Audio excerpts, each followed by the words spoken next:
Hello world. It's Thursday, the 18th of January 2024, and I'm back. The Western Cape Regional Gliding Competition is running next week, and I'll be publishing nightly forecasts for the soaring conditions at Worcester. Starting with the practice forecast for the pre-practice day tomorrow, Friday the 19th of January. Looking quickly at the boundary layer winds, we see we've got a very light westerly wind blowing less than 10 knots coming in from the west. You can see we've got thermals over 6,000 feet in the Worcester Valley, Tulbagh Valley, and also out to the north. Looking at the surface wind, we can see there's some wind on the ridges, but generally under 10 knots. And zooming out, a bit stronger on the east, but those winds are getting very close to parallel to the ridge. By 5 o'clock we have this coastal sea breeze coming in, and that's coming into the Worcester Valley, and it's also affecting the area to the south of Swellendam, the whole of the Swellendam ridges and everything to the south of it. There's no cloud to affect us tomorrow. Let me have a look at some soundings. I'm going to start with Worcester at 2 o'clock tomorrow, and we can see this high inversion and very light westerly wind. It gets very hot tomorrow. It's well above, high 30s by 2 o'clock. And it's still, this is Tulbagh, 2 o'clock, similar, Porterville, Worcester Hook, and coming home, well, that's Claver, still working at 2 o'clock, Claver at 5 o'clock, still working, but light winds, going a bit southerly, and the high inversion, blue.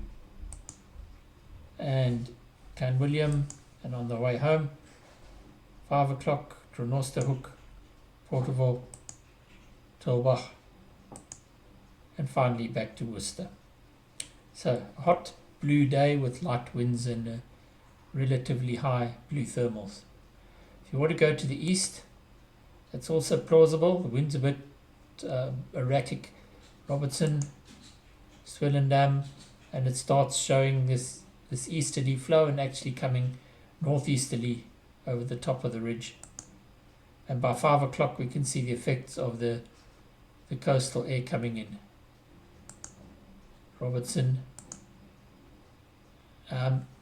So generally to the east it will be weaker than to the north, and it will get cut off in the middle of the afternoon.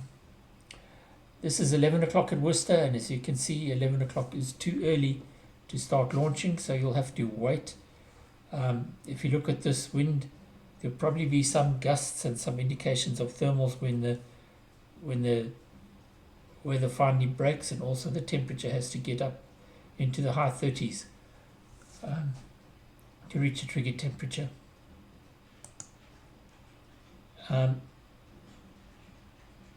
This is the vertical velocity at about 925 millibars, about 3,000 feet, just to give you an idea where you can launch to. There's no indication of any of the ridges showing clear lift, so the launches will be into blue thermals in the valley, and you'll have to find a thermal when you release. Take it from there. Good luck for tomorrow. I'm sure everybody's going to ask me what's happening on Saturday, which will be the first flying day, which is a practice day. Saturday at 2 o'clock, we can see it's not so nice. There's a strong westerly flow, but it's a valley flow. You can see it's limited to the valley. It gets slower as we get higher up, and there's an inversion associated with it. Looking at this, we can see that there's a surface wind, that this wind is actually channeled through the Worcester Valley, and further east and further north it's lighter, about 10 knots. We do have some cloud, particularly inland.